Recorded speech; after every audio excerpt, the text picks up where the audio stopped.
bersama tim SAR sedang evakuasi warga. Kampung Cot Gelupang Baru, Kecamatan Jenip, terkepung banjir.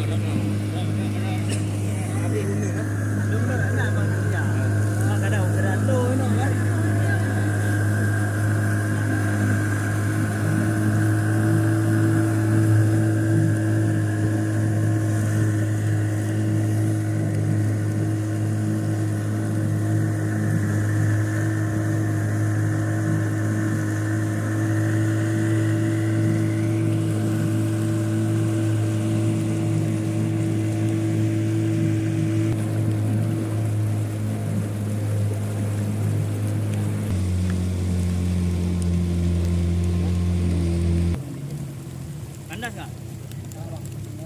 Dia nak dot.